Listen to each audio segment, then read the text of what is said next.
you can love your job, but do you really want to Mhm. be broke and 60 years old and having to go to work? I don't Mhm. think so.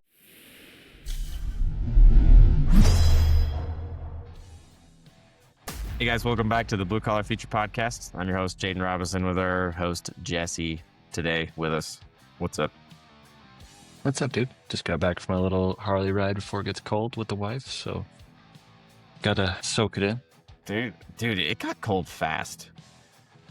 Oh, That it was does every honestly year. It's crazy. like there's no transition. It's never like, okay, for a couple weeks we're 70, then a couple we're 6. It's just, hey, it was 80 degrees yesterday. Well, here's one storm, and now it's gonna be 40 for the rest of your life.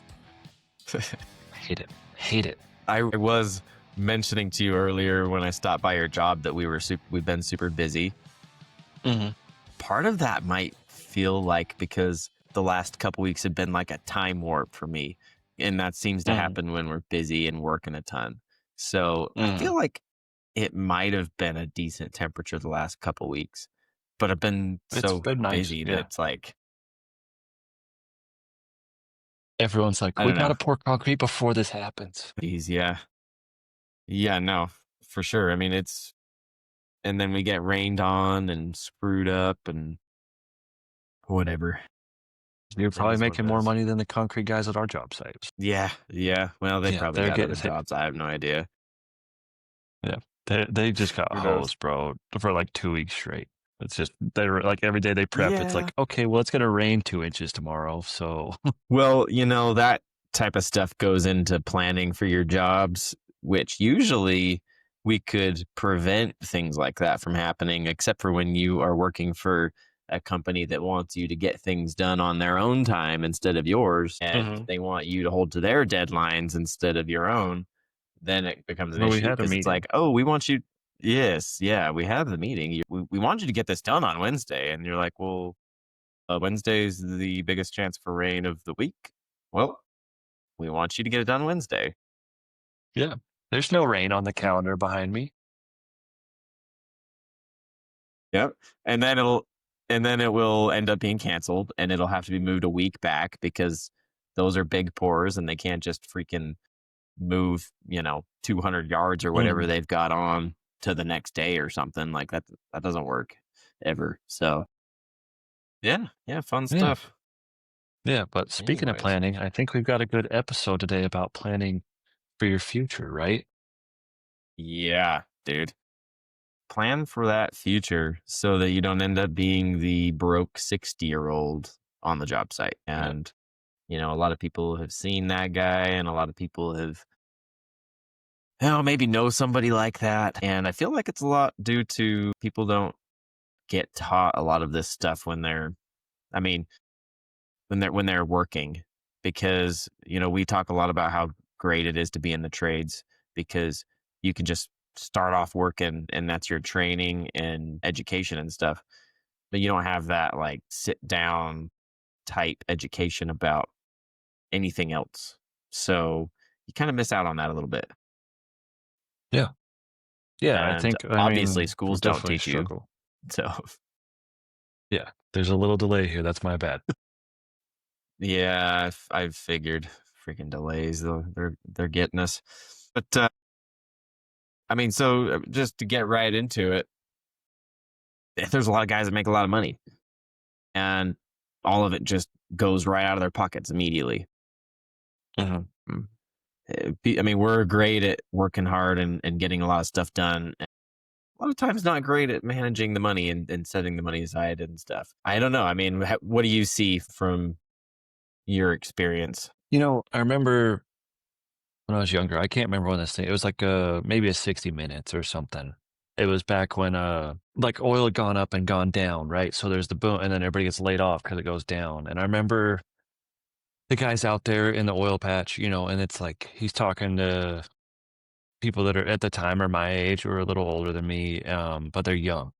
And it's like the dude's got the brand new platinum dually, the fifth wheel camper, the side by side, the bike, like all this stuff. He's showing him and he's all proud of it. And Anderson Cooper, whoever it is like, cool. So like, how much would you say is in your bank account right now? And the kid's like, oh, like $300.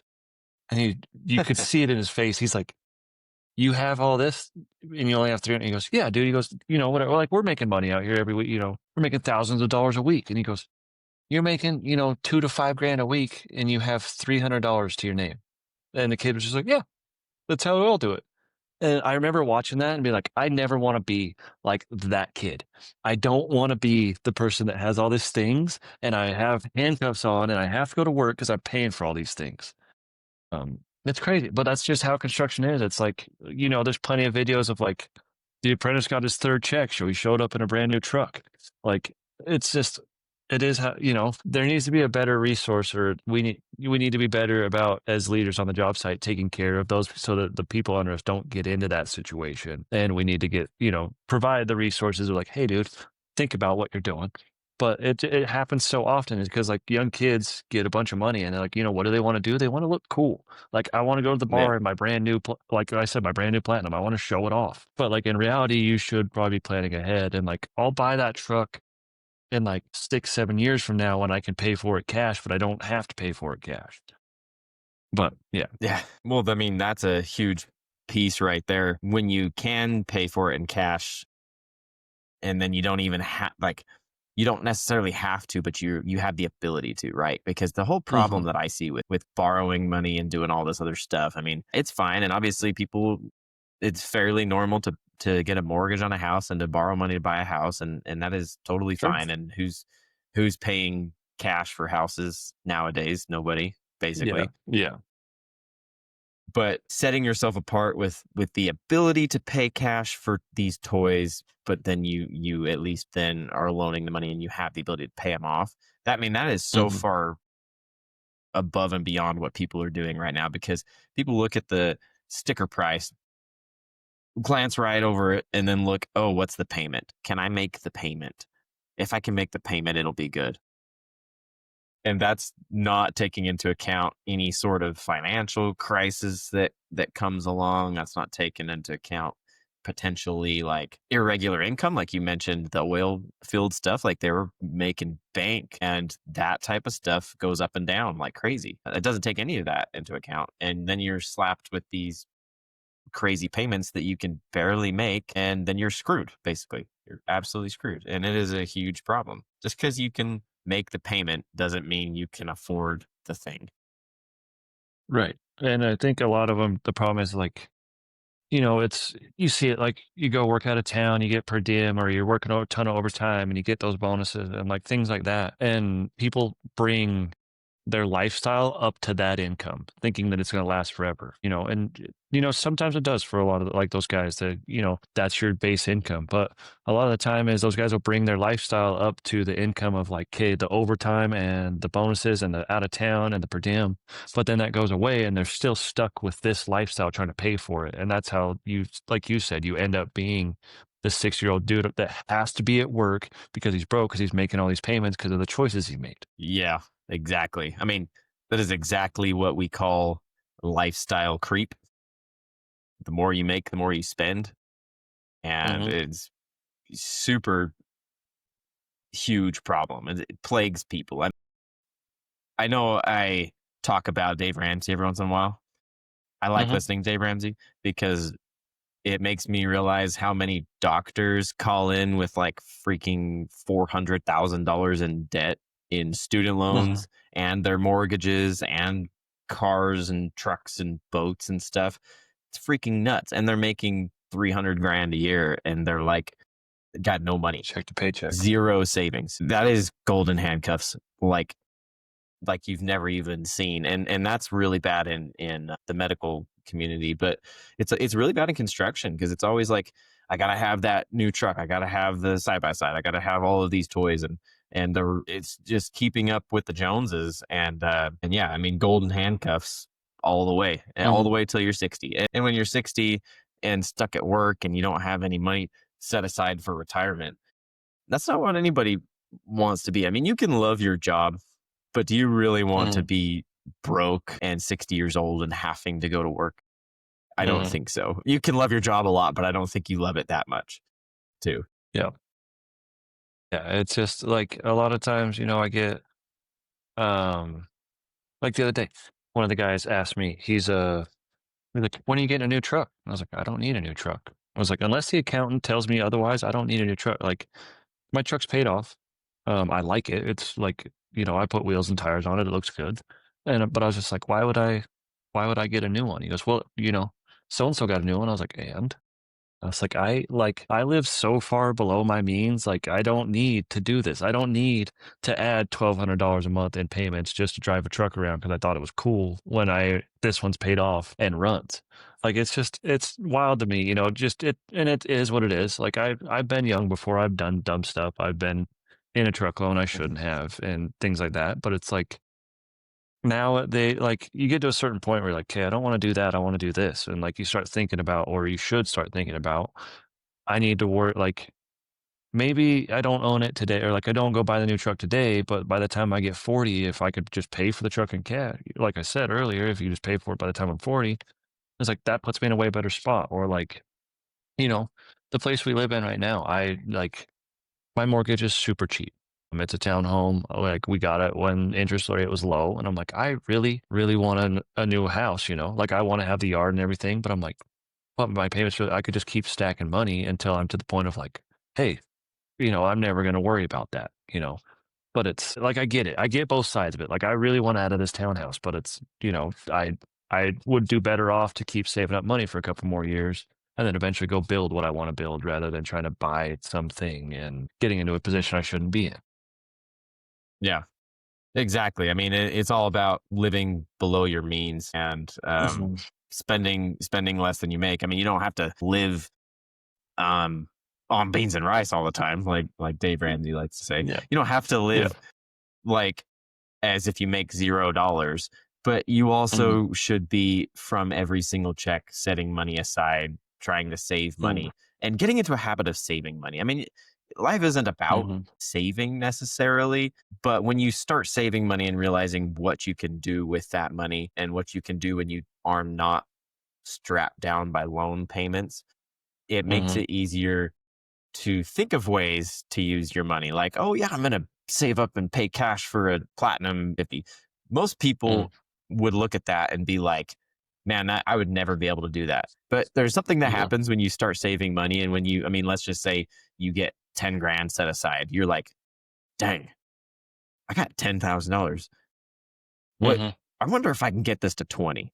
I wonder if I can get this Yeah. to 30. And then like you start going down the line and it's like, Mhm. it becomes a lot easier to save and a lot harder to spend. And I feel like a lot of guys never get to that point because they're like the apprentice on the third week and he's already got a new truck. I mean, it's like you get money in their account. It's like, I'm going to go freaking spend all of this like there's no tomorrow. Yeah. Well, dude, and the principle, I don't know if you've ever read The Richest Man in Babylon, but it's one of my favorite books. And he, like, one of the principles in this book, it's fictional if you guys haven't read it, but it's got some metaphors and parables in it. But The Richest Man in Babylon teaches him that, like, you need to pay yourself first, right? So every check you get, you need to set aside whatever it is. So he's like, I set aside 2 pieces of coffee or like whatever he's making at that time, and our today, it would be, I'm putting away 10% of my paycheck before anything else. And so you're going to put away that 10%. You're going to pay yourself first out of every paycheck because, like, in the book, he's kind of like, your bills and stuff, it's all going to always be there. But like, if you can pay this off and get your nest egg, then you can handle these problems. But if you never take care of this, you're never going to really take care of these. And it's, yeah, I've always loved that. It's like, you got to figure out, and I get it. And like, I understand some people, you got to take care of other things in your life. And like, people have kids and people have, what they have. But like, if you can get to a point, like you said, where you can save a little bit and then you're like, okay, now I'm motivated because that's growing. And then like, this gets bigger and bigger, and then sooner or later this gets big enough that like these problems don't exist anymore, or like maybe they're not as hard because like, oh, I can just, like, now that I'm at this point, like, I can handle that pretty easily, right? Like, oh, okay, I'll take care of that. Like, shoot, the car needs new tires, I can handle that, or just little things like that. And it makes your life way easier because you've been paying yourself first, and now you have a nest egg that you're like, okay, I can fall back on this if I need it. Obviously, don't spend all of it because then you're not going to have your nest egg, and that's in that book as well. But you have this thing that are like, okay, if like something comes up, I can take care of it, or like you just have peace of mind because you've been paying yourself first. And if you can get to that point where you start doing that and, you know, get down the road, it's like Jaden said, it's like, okay, you know, I've got $1,000 saved. What if I save 5 grand? What if I save 10? And like so on and so forth. And just imagine the situation it puts you in rather than like, holy shit, it's the first of the month. I've got to pay, you know, $1,500 in rent. I've got to pay for the truck payment. I've got to pay for you to like all this stuff. And you're just screwing yourself because you wanted it now rather than down the road. And I know you made a point earlier about the podcast. I've made the comment for that delayed gratification is an incredible tool. If you can delay your gratification to like, I want it now. Yeah, I do. But like, if I could delay it to like, okay, by the time I'm 40, but and still get it and be in a way better place financially, your life is going to be much, much easier because in the meantime of like you saving that money's also working for you if you put it in the right spot. And then who knows, maybe what you saved up is doubled or like whatever it could have been down the road because you delayed that versus I go buy a depreciating asset like a truck that is one losing me money while I'm also paying for it. And then you get under it. You know, like it's you're saving it and going this way rather than going this way as you're spending it. Yeah. Dude, that's a huge piece right there. Grandpa, my dad's dad, used to always tell my dad, and he always tells me now, there's two types of people in the world, those that understand interest and those that don't. Mm-hmm. I mean, buying a super expensive truck, you were buying not only a depreciating asset, but a very fast depreciating asset. And especially if you're putting work on it, you're going to be losing value. And if you don't pay cash for it, you're paying interest on that. So you're like double losing your money Mm-hmm. for what? To look cool? Because you Mm-hmm. couldn't like save up a little extra money and pay a little bit. And like, I'm not going to be crapping on people that get loans out for stuff. I've had plenty of loans for things, and Mm-hmm. I've had a lot of different trucks and a lot of loans for stuff. And I'm not sure. I've only had a few paid off vehicles, and I've switched vehicles around a few times. But when I paid this recent vehicle off that we have, Mm-hmm. I took that from almost fully financed just because of what situation we were in. We had money. I just didn't want to use it, and then paid it Mm-hmm. off in about a year and a half or two. When I got that paid off, I was like, I never want to get a freaking vehicle loan again. That was the stupidest thing Yeah. ever. Having to watch your Yeah. payment go out every single month. I'm like, I could be doing so much else with the, however much I think it was like $400 or something, but like I was paying extra money on it to get it paid down. And I'm like, I could have just been saving this money and then bought it later or something instead of like, Yeah. it just in my mind, I'm just like, I have to do this right now. What if something happened and all of a sudden, like I can't make this payment or we have a problem and, something breaks or we've got to, obviously put tires and do all of this stuff. Like, this Mm-hmm. and this isn't even that long ago, and I had money, but I was like, I I can't stand this. This is stupid. And people will live that way with these, toys and vehicles, and they'll be like that their whole life. And I'm like, even after just my recent one, I'm like, I freaking hate that. I don't want to do that again. I mean, but I've been there. I've Yep. had plenty, and I've lived that life, and I've had the big, cool, fancy trucks. And honestly, Uh, I feel like there's becomes a point where you realize it just doesn't really matter, like, at all, you know? yeah. Well, and What Yeah. you get to a point with like or those things like and don't get me wrong, like there's plenty of material things that still motivate me like that I want in my life.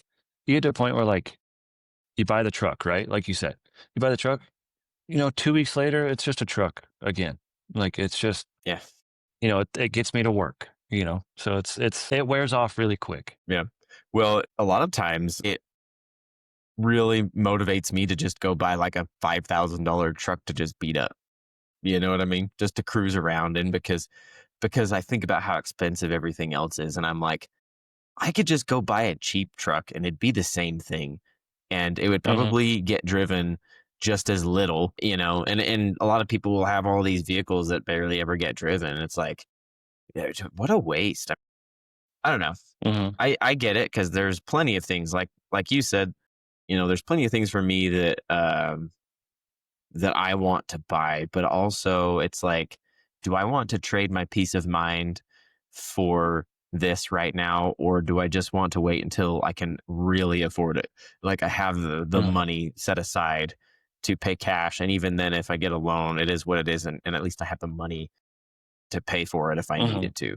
Um, I being over leveraged into oblivion with 10 different loans does not sound appealing to me. And yet, Yeah. how many people do that all the time? Have got truck loan, camper loan, boat loan, side by side loan. Like, let's see how many loans we can get. Let's see Mhm. how many things we could buy that we can't actually afford. You know what I mean? Sure, dude, and that's like I mean, I know we talk about this as, maybe people in the business, right? Or like people that work for the business. Like that's kind of how Mm. this conversation is going. But it goes the same way for someone running the show. Like you said, you could go buy a $5,000 truck instead of a $100,000 truck, and it still does like you're still gonna go make the same amount of money. It's like the person that goes and buys like, oh, I've got to have a trailer full of Milwaukee stuff because Milwaukee's the coolest and it's the most expensive. I was like, bro, I can do the same exact thing with the Metabo or the Makita or the DeWalt or like whichever one's on sale does the same job. Like it's gonna get beat up. The Flex one at Harbor Freight, it's gonna do it. Like, but it's and then it goes deeper than that too. Like I remember I learned a lot of lessons from my dad in this sense of like my dad at one point was like top 50 growing businesses in Utah, and was featured in the Fortune 5,000 and all this stuff. And then 2008, 2009 happened, and he realizes he's over leveraged. My dad at the time had like three telehandlers, three times as much scaffold as we have, a crane, all this stuff, and 50 something employees. And, everything's going this way. But then 2008, 2009 happens and no one's building anything else. And you realize you're super over leveraged. And like, so we had to sell things. And like, he did his part to like not file bankruptcy and keep in business and keep the core guys working and then build back to where we are now. But in the being a young man and then growing with that and learning those lessons from him, like you don't want to go like, yes, it's cool to have all that stuff and it's cool to be like the big fish, but if you can't, like, if that's not all guaranteed, why do it? And so it's like now he's to the point of like, hey, if we need another piece of equipment, go rent it, like rent it for the job. Or like if it's, he's taught me in the sense of we're not going to go buy something unless we can pay for it. Like when we bought the Fraco, the hydraulic scaffold, Uh, he he had that bid into the job that we were on that we first had it on. So my dad's like, cool, like this job is going to cover that, and obviously, that's not where all that money goes because you have a loan, you can stretch it out further than that. You're not going to go dump that cash into it, but those sort of things. And it's not just from an employee mindset. It's say you're starting a business, you can't go out and you don't need to go out and buy all this crazy stuff and have it all just to prove that you can work when, like you said, you can have a $5,000 truck and go do the same amount of concrete. Like, you know, yeah, exactly. I mean, there's one thing like everybody's always flexing all their fancy stuff, like you said, on social media, but nobody's posting those bank Which spot? statements. Mhm. People even like to post their paychecks, but the bank statements are what really matters because Mm. it's a crazy phenomenon where you'll see people that make a buttload of money and have $0. You know what I mean? Mhm. I mean, it's because they're just spending it everywhere, way over leveraged. I mean, it's the difference between I can't or I can afford the payment or I'm choosing not to. I guess I'm choosing not to buy this Mhm. right now because I can't quite buy it outright or something. Yeah. So I Well, mean, it's like what exactly? sports players do it too. Crazy. Dude, yeah, everybody does it. I mean, anytime anybody gets a buttload of money, it's very much less. I think it's obviously less flashy to just like set it aside and make sure that you're saving it and not spending all of it. Mhm. I think it doesn't look as cool to people. People want to be cool, and I'm getting to the point where I couldn't give two craps less what anybody thinks about what I have and what I do and stuff. I mean, it could drive around, like I said, I could drive around a little beater vehicle, and Mhm. that would be cooler to me than driving around in a truck that I owe $1,200 a month on. So, I mean, what is realistic for people? What do you think is realistic for people in their 20s and 30s, maybe? They're like getting started out in a trade. Like, Mhm. if you were looking at this and saying, what should your financial, position or thinking be? Like, I would say first step emergency fund, like make sure you've got some money for expenses, Mhm, 3 to 6 months, I don't know. And mhm. then where do you think people ought to move from there? That's like very baseline, simple. Yeah. Like you said, let's talk from experience here. So like you said, baseline, I need 3 to 6 months living. Like something happens, I got it covered. Another thing to add to that is like something, like cover your bases. So like I have life insurance and disability insurance. If I get hurt, my disability is going to pay my paycheck until I can, take care of it. So like it's just another safety net because, once you get to this point, you can afford this. Like it's like $15 a month. That's really cheap. Those sort of things, I would get your emergencies covered and then your like what ifs covered, right? So like you said, 3 to 6 months is a pretty good one. Aim for 6 or more if you can. And then it's okay, like I want to, I think it's something crazy, like only, it's something silly, like 20% maybe of Americans have 5,000 or more saved. Like it's silly. And so like get to that point, like get the $1,000, get the $5,000, or like learn how to like, okay, like I cover all this, but I can save this amount. Or like I think maybe the better way to do it is to get your emergency fund and then do something like, okay, I pay myself 10% of every paycheck, I put that away. And then eventually you get to this goal and you get to that goal, and then you learn how to like make your money work for you, whether it's, investing or into like some other things. But like you get to that point and then like in your 20s and 30s, I think just focus on trying to live way below your means. Like, and I'm not saying don't have fun. I'm not saying don't go out. Like, if you guys follow me on Instagram, you follow me for a long time, you know that I've been, all over the world. I've been like, I eat well, like, cause that's what I like to do. But like, I lived with, for most of my life, I Buy lived all the with three tickets to you seven. can. Yeah. Yeah. Buy all the, sell them if you don't go. Like, bro, I lived with 3 to 7 of my homies for most of my life, like, I kept rent cheap as can be, I made the mistake, I got into a truck one time that I shouldn't have been into, and, I learned that lesson, and that's why I'm here telling you guys not to do it, but, you know, I lived really well below my means, and I could save up my money, I could go on my trip, and it wouldn't hurt me, or, like, those sort of things, and you're gonna have to speak on, like, the whole starting a family thing because 'cause you're, a little younger than me, and you have a kid and a wife and all that stuff, but, like, for me, I was like, I delayed that. Like, I was just like, I'm not in a position to do any of that sort of stuff. Like, so I delayed it, and I feel like a lot of people, jump into that one, and there's probably both, like I said, that's why I want you to speak on it because it's like there's both schools of logic there of like, well, if I start young, then my kids are grown by the time I get to this point, or like, I can have kids at this, or like I should have kids later so I can afford them, and those sort of things. But I think in your 20s and 30s, you should focus on try to figure out how to save an emergency fund, how to get to maybe, $2,000 to $5,000 at least in a minimum, and then how to pay yourself 10% out of every paycheck and live well below your means. Because then by the time you're 30 to 40, 35 to 40, like life is way easier and you can, have the house, you can have the truck and all that sort of stuff, but you're not like, God, I got to wake up every day and go to work because of this. It's like, well, I work because I like it and I get to do this stuff and I can do this. Yeah, exactly. I mean, it figuring out how to set that money aside is super important. It's because it's a lot of things. It's a lot of like people don't learn how to do that.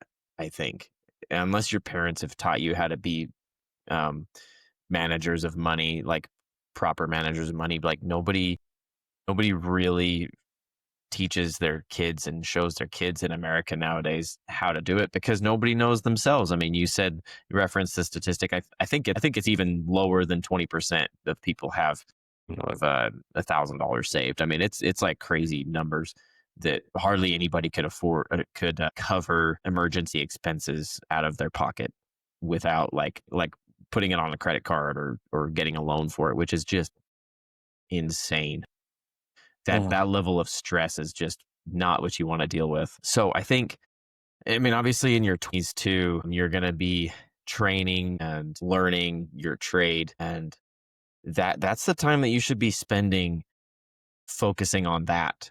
And you can't hardly focus on showing up the way you should if you're Mm. completely over leveraged and you're like struggling for money because you have all of these things that you can't afford. And it's really alluring, I think, to go out and buy all the fancy tools and the fancy trucks and all of that stuff. I mean, I have plenty of fancy tools myself that I've bought, but Mhm. I accrued them over a long period and then I started getting them sent to me. So there is a Mhm. difference here. You know what I mean? Yeah. Like I could not be one of those people that just like dropped thousands of dollars at a time on tools. Like I made a goal to myself to like, okay, I'm gonna like kind of buy a saw here and a drill here and all of these different things to Mhm. kind of build that up over time in my 20s. All of this to say that like I was trying to kind of live below what I had instead of over leveraging myself and getting into more and more debt. Because I've been in the place where I've had the loans and the trucks and credit card debt, and it's not fun. It is not fun, Oh, it and that's how sucks. most people just like live their life. They just like live it. Mhm. And how can you be happy in your situation if you wake up every morning and look at your, bank statements and it's essentially saying negative, 20,000 or negative 100,000 or something like whatever it is, not including a Mhm. house if you have a mortgage, but you're looking at your debts to assets and it's like your debt to asset ratio or whatever and it's like negative crazy numbers. I mean, how can Mhm. you be financially like be have a peace of mind there that way? Mhm. It's impossible. So, as far as like I think I agree with everything you said about being in your 20s, figuring out how to set money aside, 10%, whatever it is, just decide something. Decide, okay, I'm going to set Mhm. $100 aside every paycheck or something like that. Yeah. I would add on that you should be kind of focused on either getting your boss to kind of help you set up a retirement or, set it up on Mhm. yourself on your own Mhm. and kind of do your own little research there because um, the earlier you start, the easier it is. So you don't want to Yeah, be bro. waiting until Yeah. you're 40 and doing that. Yeah. Yeah, I It mean, goes back to what I like you said said, look a up minute compound ago. interest. Yes. Yeah. Yeah. You either understand interest or you don't. So like you could start Mhm. off doing $100 a month. You could start off doing $20 a month, whatever it is. And at least you're getting some money in there that has a chance that gives you a chance instead of waiting until you're 40 and then you have to essentially max out all of your retirement numbers and live very very below your means just because you're trying to put every single penny you can into retirement so that you can actually retire when you're 60 or something. Mhm. I think life insurance and disability insurance are important as well. Like taking care of all of these basic things in your 20s, I think is super important. And Mhm. mainly because of the point that you made, because people start getting into families and getting married and having kids. And a lot of people get that done really soon. And so the sooner you get it figured out, the easier it is to have just peace of mind knowing that you're on the track to take care of this family that's coming or whatever plans that you have. Like Mhm. the sooner you get it figured out, the sooner you can focus on just actually making more money, because at the end of the day you can't save yourself into wealth either. You have to figure out a way to Mhm. make more money, and if all you're doing is worrying about all of your debt and stuff, it's very hard to focus on work. Mhm. I think the one major thought I had on people getting into families soon is it forces a lot of guys to grow up, and it focuses a lot of Sure. guys to get all of this in order sooner than they may have. I think that's the one big benefit to starting a family. Obviously, Mhm. that's kind of a crappy situation to be in, to be like, okay, now I'm getting kids, now I have to like figure my shit out. Like and it puts kind of Mhm. a bit of stress on you, but it might light a fire under you and maybe it gets you to do this sooner. But I think some people have it makes it worse. You know what I mean? It may take Yeah. a poor Just financial piles on. situation and make it worse. Yeah. So I think it's super important to just like get all of these like basic things done, emergency retirement stuff, your kind of your basic insurance type stuff, and figure out how to get good at saving money. and then you can Mhm. focus on making money and taking care of a family later on as well. You can focus on learning and training and knowing that over time it'll get easier and easier and easier. Yeah. Yeah, I mean, and that's yeah, discipline is a far better tool than anything that you're gonna buy that's red or yellow, you know? Not blue though. Not blue. Yeah. But yeah, it's just like if you can learn discipline at a young Yeah. age, and No, that's it's why I'm that's why I'm saying that you would like do the 10% or the 100 and just learn discipline at a very young age. It is so much easier when you get to my age. Like trying to learn discipline at 32 is probably miserable, you know. But like if you can be mm, disciplined enough to like, okay, I've always saved $100 or I've always saved 10% and like that, then you don't even think about it after it's so long down the road. I mean, just think about in a year how much $100 a month, I mean a week is of your paycheck. Mhm. Um it adds up fast. I mean, that's easy. That's 5 grand pretty easy. I think people can find $100 a week in their check to set Yeah. aside for saving. And if not, you probably need to worry about trying to get out of debt so you can actually do that. Mm. Just start with a baseline and do it for a year. I mean, there's no real rule here. I mean, it's more about getting used to doing it rather than focusing on the amount, because you don't need to worry about, oh man, I need to save 10 grand this year. It's more like Mm. I'm just gonna set aside $100 a week and I'm gonna stick to that. And as you watch it grow, it'll be Mm. like, man, I want to see how much money I can put in there. I want to see how much I can save. And it Mm. becomes kind of fun, you know? Sure. But that's what so back to the family thing, I wanna ask you because, like I said, I'm not Mm. in that situation. Did you was it a conscious decision when you guys decide obviously we get married, that's conscious, and having a child is a conscious decision. But did you guys think about it from the financial standpoint where you were like, "Okay, we can afford to raise this kid how we wanna raise it," or was it like, "Hey, like, this worked out for us, and, like, this is where we kinda wanna be?" Shoot, I lost you there. I lost you when you said, were you thinking about it from the Okay, so yeah, I said, were you thinking about it from a financial standpoint of like, we're to a point where we can properly raise this kid how we want to raise it? Or was it more of like, this is where we're at with our life and like it fits, obviously we're good. Like, did the financial aspect of raising a kid cross your mind before it, or was it more of like, we want to start a family and now we're going that way? it was a little bit of both, I think. It was kind of, I mean, at that point we were saving money living with my in-laws and Hmm. we were kind of moving towards moving out. And then as you probably know, because I think we met a few months after we found out she was pregnant, and we were Hmm. I think after we met was when we started to build the house. So we had a lot going on at that point. Yeah, yeah. It was kind of a lot of things kind of fell into place. It was kind of, we're in a time where this is what we want to do, I think was what it was. And we'll just figure it out, if that makes Mm, sense. It wasn't as much of a, we're worried about paying or the finances or anything. And I made decent money, and she has mm, potential to make decent money, even if she has a little, business that she builds websites and does graphic design and stuff. And we had potential to make money. It wasn't really, at that point, it wasn't really a financial stress. It was more of a, I think we're ready, and let's just figure this out. And I think part of what influenced my decision to not be worried about it is I've heard people in their 30s that are getting ready to have kids that are worried about not being ready. And I know plenty of people in their early 20s that have kids and end up being fine.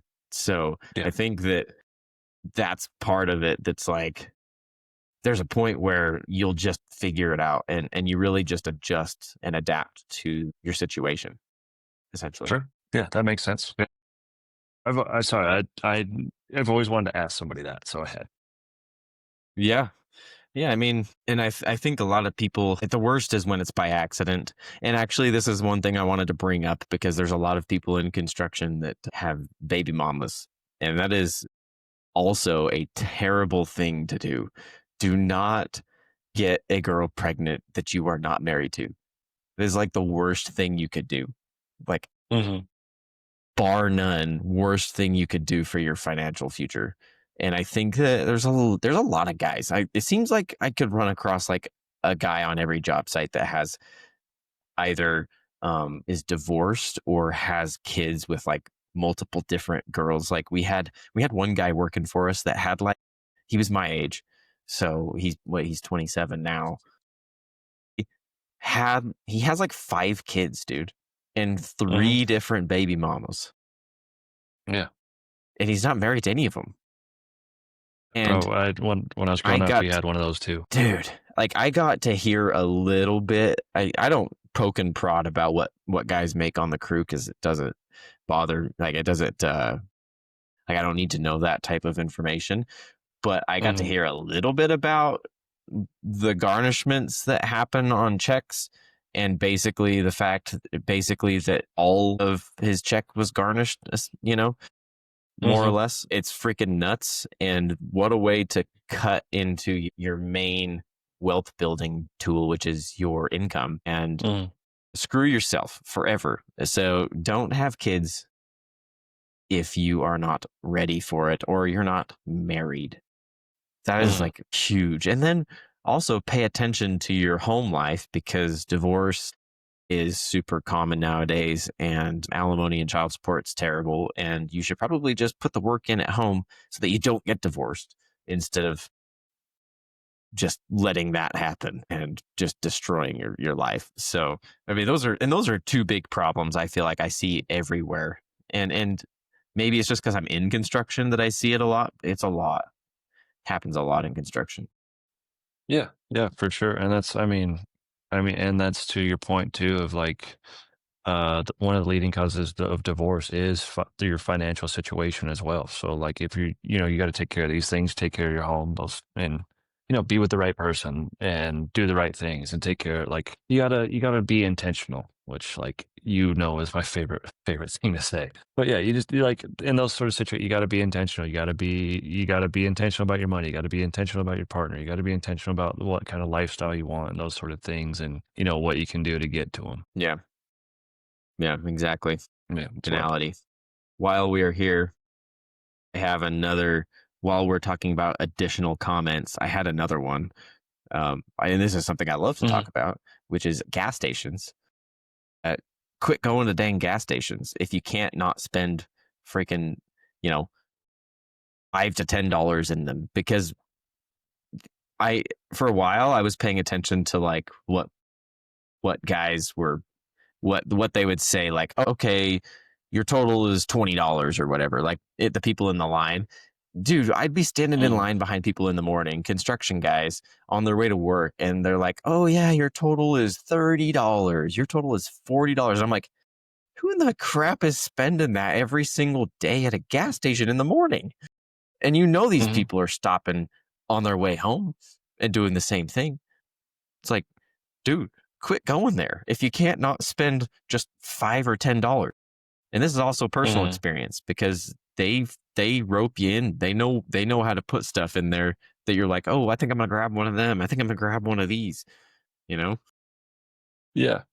Dude, well, and that's why I pulled out this sarcastically while you were talking, because I was like, not me. Yeah, But yeah, dude, like the gas, like that's one of the biggest killers in our industry is like gas station stops, smoking and nicotine and alcohol. Like if you can really minimize those things in your life, like that'll truly help you get toward where you want to be for your finances. Like that's, guys, if they smoke a pack a day, that's, 11, $12 a pack. If they go buy a 6 or 12 or 30 rack of beer, that's anywhere from, 6 to 30 bucks. If they're spending that money at the gas station in the morning to get all their food and all their snacks and all that stuff instead of prepping it at home, that's 20, 30, 40, $50 a day. Like that's where your paycheck is going.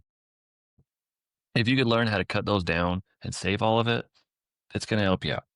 dude, it makes me sick when I used to spend like $10 stop at a gas station, let alone seeing those types of numbers. I mean, I guess we'd be remiss if we didn't mention alcohol and cigarettes, but maybe that's for another time too. I mean, Hmm.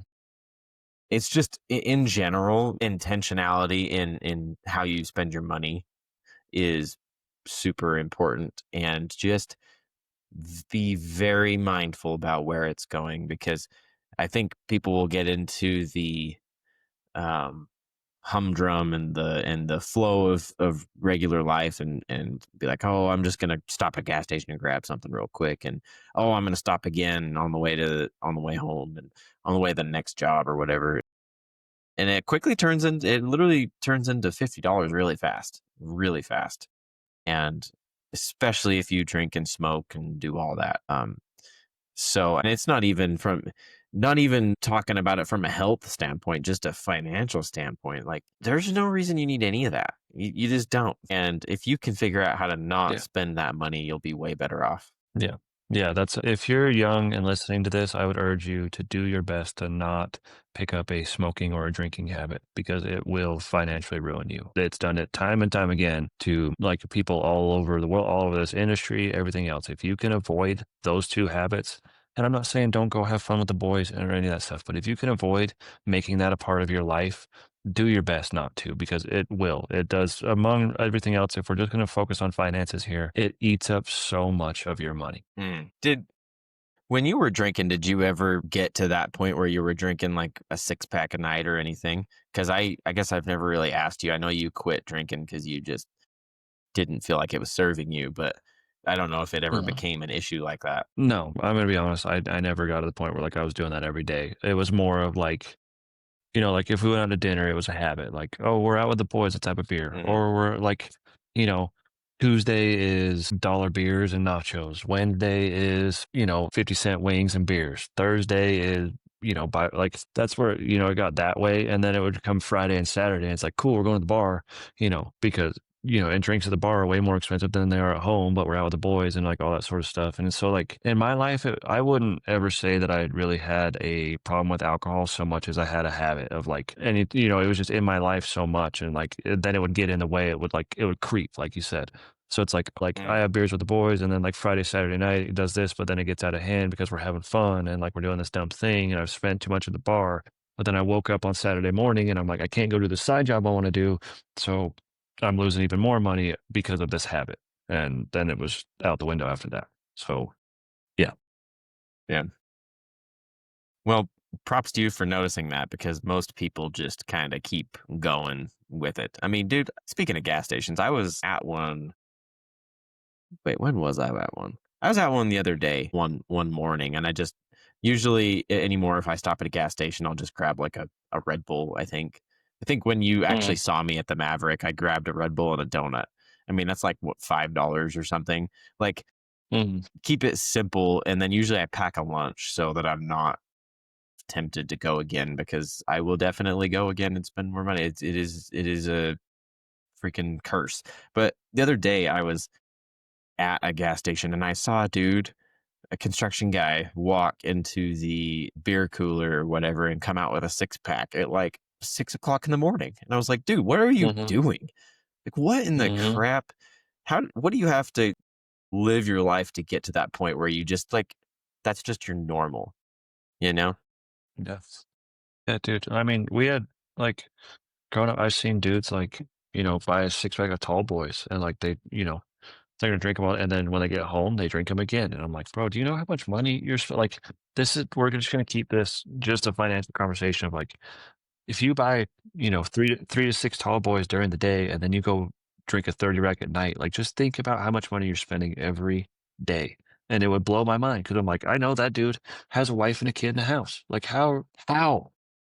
But Yeah. you And know, what do that's you just the it's dude I that is broke at 60 and has to work forever because he was spending his money he could be on retirement on alcohol and cigarettes probably. yeah, yeah. Yeah, it's just like you said, you gotta be intentional about those things, especially if you're young. Try not to get into those habits. Be intentional about what you're doing with your money, where you're going, what your goals are. Be intentional about who you're bringing into your life, whether it's your friends, your family, or your partners. Be intentional about the habits you make, whether it's smoking, drinking, going to the gym, or like whatever you're doing. Just be intentional about all those things and be intentional about learning about those things because the internet, like this podcast, is one small resource out of things that you might be able to learn from me and Jaden and what we've lived through. But the internet is full of so many other things that, like, if you wanted to learn anything about finances or lifestyle or how to get where you want to get to, you can find them if you were intentional about finding them. You know, this was just making me think about side jobs Mhm. Maybe one more closing point. I think I had written down somewhere that side jobs would be a good thing to talk about. But I know we Mhm. talk a lot about side jobs and how helpful they can be, and everybody's looking for like quick side income. And we've even fielded questions about people trying to see if they could do a trade to do a side, like just do side work. But like, let's just take this from a standpoint of being a young apprentice working their way through the ranks. If you've been doing all of this and you've got emergency fund and you've got all your stuff figured out, you're going to be able to focus more on your work and be able to get to this point where you can actually take on these side jobs more often. And then when you get to this point, you you'll be less likely to get this money from side jobs and just like blow it on random stuff, because I know I have done plenty of side jobs where a week after I do the side job, I couldn't have told you where the money went necessarily. Like, oh yeah, Yeah. I bought some dirt bike parts or something, or I bought this or I bought that. Like just a bunch of random things that I probably didn't need, but I had the money for, Mhm. and I wasn't really disciplined on saving that money and setting it aside. So out the window it went. It just vanished just like that. You Mhm. get to this point, side jobs can be super cool for this like little extra income. If you can't figure out how to do all of this stuff, they don't even really help, because it's just gonna vanish just like the rest of your money. Mhm. Yeah, because if, like you said, it's lifestyle creep. If you're gonna, okay, I'm gonna go make an extra, thousand to a couple $1,000 in a weekend, but you're like, okay, I already have where I'm gonna spend that. Like, you're not doing yourself any favors. You're just spending more time away from home. Like, you're just working a lot and hurting yourself. It's yeah, like I mean, personally, I've done it too. Like, there's things that I don't like, okay, like I'm maybe in a different situation because like I have my social media income and things like that. But I'm like, I have multiple, things that are paying me through that. So it's like, okay, this one pays for the Harley that I was talking about. Like that one's, over there. But like there was a time in my life where I was like, cool, I went to this side job. Well, now I can go buy like this thing and I can use that. And then like it's like you said, it's like I go buy the dirt bike part or I go buy, the surfboard or like I go do that thing. And then I'm like, hey, it's Monday and shoot, I got to go do that all again. Like it's it's silly. It's do not I know it's fun, and I want you guys to have your fun, and I want you to enjoy your life, but do so below your means. Like, if you're gonna go do something, at least make sure you take care of yourself first, but, like, also still have fun and do the things you enjoy. Like, I get it. Like, Drake said YOLO 10 years ago, but, like, your life is the longest thing you're gonna do. Yeah, let's just try to tweak that thought when you get the money of I can go buy this, or I already know where I'm gonna spend it, to I already know where I'm gonna save that money or put it to. I mean, if you Mhm, can get to that first and start thinking about that first, it's very easy to have the money to spend on that stuff, but then you're less likely to want to. I think it's mhm, yeah, just figure out how to save your money. Okay? Just figure out how to save money. If you take anything away, just don't spend it all. yeah, and if I can give you any little bit of advice, I know that our attention spans are, like, this big, but if you can read that book I was talking about, The Richest Man in Babylon, I'm sure I can convince Jaden to link it here. There's probably an audiobook on Spotify of it. The Richest Man in Babylon and The Mm. Alchemist, and learn from those two books. Like it will help you immensely in this financial thing. And then do your own research. And like I said, get on the internet, be intentional about it, figure out where you want to go, and then get to that point. Because I promise you, this side of things feels way better than the other side that we've been speaking about for the last hour. Yeah, that actually reminded me, you've mentioned The Alchemist before, I think, and I haven't read it. Mhm. Although I have a big stack of books. Actually, you probably can see them. I have probably 10 books behind me that I need to read and I haven't. But I'll get there. I'll get there. Dude, do it, bro. I mean, I listen to books and podcasts and stuff all day at work. Like, I listen to music, it's fun, but like that's where I'm at. Yeah. Yeah. All right. This was a great episode. I got the idea, or maybe even ChatGPT gave me the idea, actually, to do kind of themed Q&A um, episodes. So maybe someday we could do like an actually a money themed Q&A and Yeah, I collect like that. questions that way. Or, well, we also talked about maybe bringing an actual financial advisor on. and that could be Mhm. cool. So if you guys, we actually have another Q&A coming up soon, so be looking out for where we are asking for those questions. And we're trying different ways to get stuff out there, but easiest way is to just keep an eye out or send us a DM. Comments disappear unless it's on the post that's asking for questions that will come. Mhm. You had to have anything to add to that, Jesse? Yeah, dude. For anyone listening, I'm an open book when it comes to this sort of stuff. Like me and Jaden, obviously, we put our hour in today and we cover kind of the bases. But if you ever are like, you're the young guy that's in construction, you want to figure this stuff out, please DM me. I will gladly point you into the direction of the resources that I know off the top of my head and get you kind of like where you need to go. I'm not going to give it to you, but I will at least point you in the right direction and give you some ideas like, hey, go study this, come back to me, and like those sort of things. But yeah, my DMs are always open for that sort of stuff. So if you ever have any questions about that or how to get to like certain places in your career and things like that in construction, please DM me. I'm sure Jaden feels the same. And then again, like you said, the Q&A, if you get to that point and you see my story about Q&A and you want to ask it there, we can do it there. I'll do it personal, whatever you want. Yeah, love that. Awesome, Jesse. I appreciate you and I appreciate everybody listening. And if you found something useful here, like, subscribe, share. That helps more than just about anything you could do. And as always, we appreciate everybody tuning in, and we'll see you on the next one. Appreciate you, dude. Appreciate everybody else.